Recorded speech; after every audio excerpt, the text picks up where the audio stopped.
I found out exactly what happened to Bonnie and Foxy in Five Nights at Freddy's security breach, and today I'm gonna lay out everything to prove it. So, as most of you know, when FNAF security breach came out, we saw a lack of two familiar faces, even though one of the first things we saw was from a Dawko livestream showcasing Bonnie, and even though one of the first things you see in the game is a giant pirate ship depicting Foxy, they're not here. They're nowhere to be found in the actual Pizzaplex for the entirety of the game. Well, at least in physical form. But their presence can be found throughout the entire game. We have maintenance logs for Bonnie and a whole area devoted to him. We have several cutouts and posters of Foxy, but we don't see them here. They were here at some point. They had to be. And with the information we're given in-game, I think I figured out exactly where they were and where they went. So let's get into the theory. And note that I said theory. I know the title and the thumbnail in my first sentence was I know.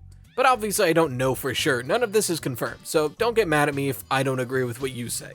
This is my opinion. Anyways, onward. We'll start with the character we have the most information on, Bonnie. As far as references go, we have every iconography of Bonnie that's a part of the bowling area, a few company logs regarding him, a few voice lines, and this adorable drawing that I never saw before now. I found it on the wiki. Apparently it's theorized that this is what Bonnie looked like when he was around, seemingly contradicting the sign we do have. But as cute as informative as this is, it hurts to look at, so I'll use this as the stand-in for now. The Freddy voice lines are useful, but only so far as to confirm that Bonnie was here. The first, "No, I did not. There is no rabbit at the Mega Pizzaplex. Not anymore," plays when Gregory mentions Vanny, and while it is technically vague as to exactly what rabbit he's talking about, we can pretty much confirm that this is about Bonnie, as the second Freddy line we have is, "I do not come up here anymore. I miss him," which plays if Freddy is too close to this empty stage in Bonnie Bowling. So it's almost guaranteed that Freddy is talking about Bonnie here, and that Bonnie is no longer here so recently that Freddy still isn't ready to visit Bonnie Bowling. It also softly confirms that this is one of the stages Bonnie would use. Not to mention, one of the notes we find about Bonnie is found inside that stage, which further kind of emphasizes that. So what about the company messages that you can find in the duffel bags throughout the Pizzaplex? Quick aside, I know they needed a big findable in a Pizzaplex so you could find these things. A duffel bag?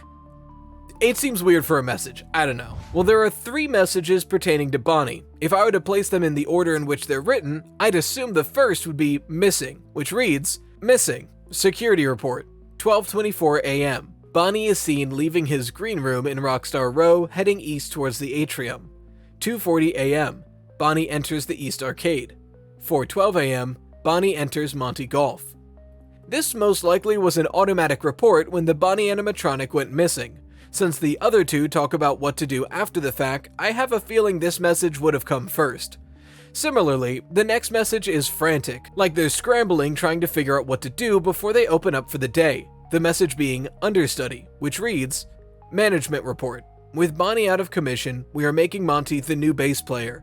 Parts and service has already done the proper adjustments. This could be a good thing. Monty could be even more popular than Bonnie." Lastly, we get confirmation that something bad happened, not just some change of branding. In the message, re-theme. Management report. The bowling alley needs a re-theme. While most of Bonnie's art was removed, kids keep asking, "Where's Bonnie?" Do we have an officially approved response? So if we take stock of everything we know so far, something happened to Bonnie in Monty Golf. It was recent and it was bad, because the area is still being rethemed and they don't even have an official company response to when kids ask where Bonnie is. Also, whatever happened wasn't planned by the company, judging by the frantic response of understudy. What can we make of all of this? Right now, the most likely timeline of events is, shortly before we arrive at the Pizzaplex, Bonnie enters Monty's Gator Golf. Something bad and unexpected happens, then Monty is shifted to become the new bass player, and the company scrambles to scrap Bonnie and erase any evidence of him ever existing at the Pizzaplex, at least until they can make another exoskeleton. The question then becomes, what the hell happens in Monty Gator Golf? A lot of people believe that Montgomery Gator was the one to do him in. After all, there's a lot of evidence suggesting that aggression and jealousy are parts of his program personality, because all we ever really see him do is destroy his room, break through fences, not to mention in both the timeline where Freddy actually goes away and the simulated mini-golf stage where Freddy goes away, Monty becomes the new singer. So I've heard a lot of people in the community mention that Monty is jealous of the band's position as stardom and wants a shot any way he can get it. But let's take a step back. These are animatronics. Do we really take that much stock in the human emotion of jealousy to override a programmed AI of ostensibly a friendly animatronic character? There's gotta be a more rational explanation than a robot being so jealous that he goes against his own programming. What other motive could exist? Well, there's one crucial detail that I didn't mention thus far, and it starts to give us that motive I was talking about. By the way, there was a lot of research that went into this video, research that was made easier by some of my friends over on the Discord.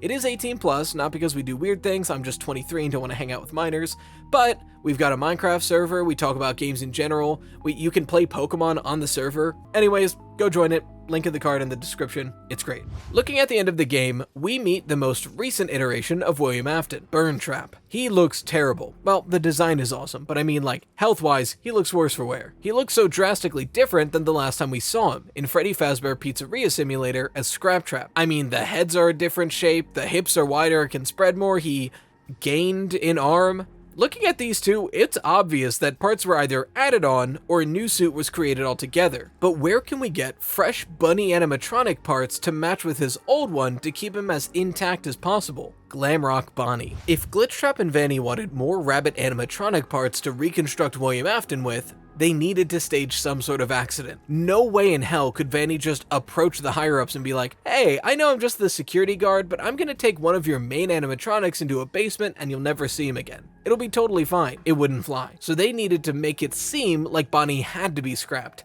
just so they could get those parts. So what can they do? Well, we already have an animatronic who's known to be a little aggressive and a little jealous. Well, all Vanny would have to do is adjust the AI to enhance those levels of aggression and jealousy, or even just programming Monty to do it in the first place. Glitchtrap could have even added that mini golf level that has Freddy in the dump and Monty taking center stage, just to really sell the idea that Monty wants to move up by any means necessary. Then one night, simply program Bonnie to walk into Monty Gator Golf and stand still. Then, either your new and improved Montgomery Gator can take him out, or Vanny could even decommission Bonnie herself. She would just have to make it look like Monty did. All she has to do then is wait for the morning for the maintenance techs to find him. All the while, she tweaks Montgomery Gator to be even more aggressive to really sell the point home. Then later on, when they dump the remains of the Bonnie exoskeleton, just walk over to the dump and collect them. She already knows how to get down there. It's the perfect crime with the perfect guy to take the fall. So we've settled on what exactly happened to Bonnie. Now we need to figure out Foxy. Admittedly, we have less information about Foxy. A lot less. We've got a lot of cutouts and posters throughout the Pizzaplex, and we even have the pirate-themed area Kids Cove with some Foxy merchandise, but that's kind of it. His presence is here, but where is he? I think Foxy was never here to begin with, but was being planned to be added soon. Think about it. We have company messages dating all the way back to the construction of the Pizzaplex. We know everything they talked about, yet Foxy isn't mentioned once. Why would there be no logs of an entire main animatronic? Because he was never at the Pizzaplex, but the team behind the Pizzaplex wanted to add him soon. Oftentimes, when a business wants to try something new, they'll either test out the idea or make room for it in a new area. That way they can kind of feel the waters before taking the financial plunge. For example, take Sheetz, a Pennsylvania fast food chain / gas station. Think 7-Eleven, but 1,000 times better and having good food in it. One of their more famous features is the Soda Cave, a large walk-in refrigerator where you can get cases of soda instead of just the single cans or bottles. It seems weird. Why would almost every Sheetz have that? Well, another thing about Pennsylvania is it's illegal to sell alcohol in the same establishment that you sell gasoline at. Well, it was illegal. For a long time, it was talked about changing that law, and recently the law has changed. Sheetz knew this, and when they heard that the law was going to change, they started building these soda caves. And then the moment the law changed, allowing them to sell alcohol, wouldn't you know it, but those soda caves immediately converted to places to sell beer. Cold cases of beer. So what does this have to do with security breach? Well, I think it's incredibly likely the Pizzaplex wanted to add Foxy to the roster, but wasn't sure if there would be a demand for it. So instead, they increased Foxy-related branding to check for interest. While they did that, they began construction on an admittedly barren area that was fine on its own, but could easily be shifted and upgraded to a Foxy-themed area. That way, if enough interest was found that this would be a good financial venture, the implementation could be swift and painless. To recap, the too long didn't watch of this entire video is that Foxy was never here in the first place but was going to be added soon, and Bonnie was here, but Vanny manipulated Monty to decommission him so she could use his parts for scrap to rebuild Burn Trap. I really feel good about this one. It makes the most sense for both characters without having to magically create a Foxy or psychoanalyze a robot gator. Especially because I don't think any of the animatronics we see are haunted. I think they're just animatronics. I go more into that on this video. Shout out as always to the best patrons, Emberisk, Amalgam, and Zenith, and until next time as always, stay toasty.